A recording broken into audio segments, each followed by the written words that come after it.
Sometimes you just get fed the fuck up. I'm not here to celebrate what Cole Allen did. I'm not here to condemn him either. I'm here to ask the question nobody in the mainstream media is slowing down long enough to ask. How does a person like this get here?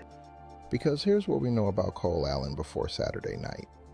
Caltech, mechanical engineering degree, master's in computer science, part-time teacher at a tutoring center in Torrance, California, named Teacher of the Month in December 2024.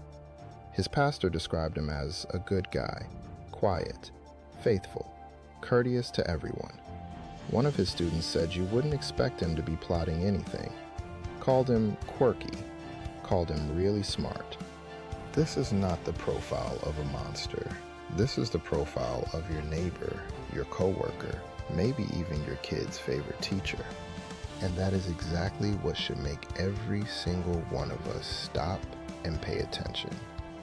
On Saturday, April 25th, 2026, Cole Allen got on a train in Los Angeles. He traveled to Chicago, then to Washington, D.C.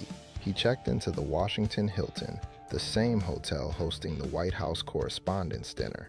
He had a shotgun, a handgun, and several knives in his bag. He had planned this. He had written about it. He sent his family a note 10 minutes before it happened, apologizing to his parents, his colleagues, and his students. "I don't expect forgiveness," he wrote. That line tells you everything about who this man was before he became a headline. Monsters don't apologize in advance. Monsters don't feel the weight of what they're about to do. Cole Allen felt it. He just did it anyway, because he was done. As of today, April 27, 2026, Cole Allen has been charged with attempted assassination of President Donald Trump. That's the charge on paper right now. Here's my unprofessional legal opinion, and I want to be clear, I am not a lawyer. I don't even play one on YouTube.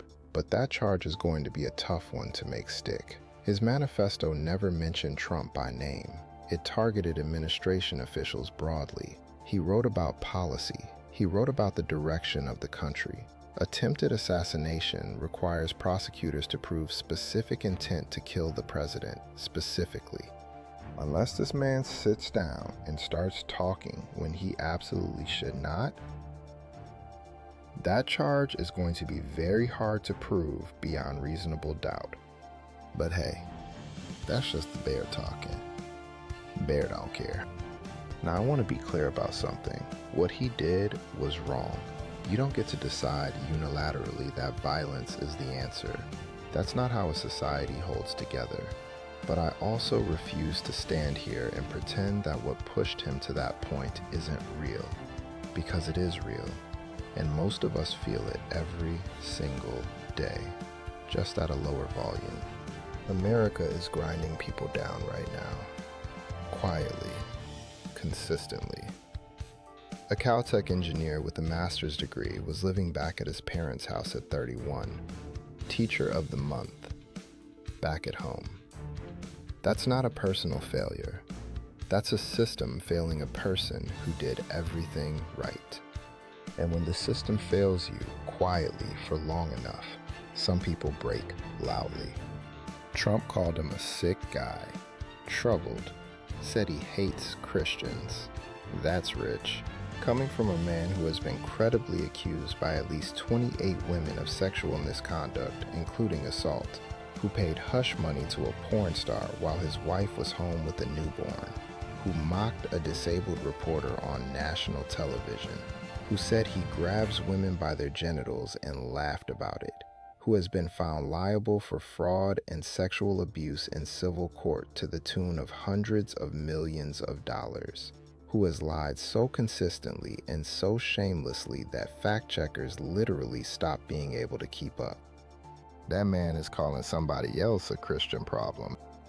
I'm not telling you what to believe. You can be part of that group. That is your right, and I will defend your right to it. But I will never be part of that group. Not because of the faith, because of what that group decided the faith is allowed to look like. Because they looked at everything I just described and said, that's our guy. That's who represents our values. Either they don't read the book, or they read it and just don't care.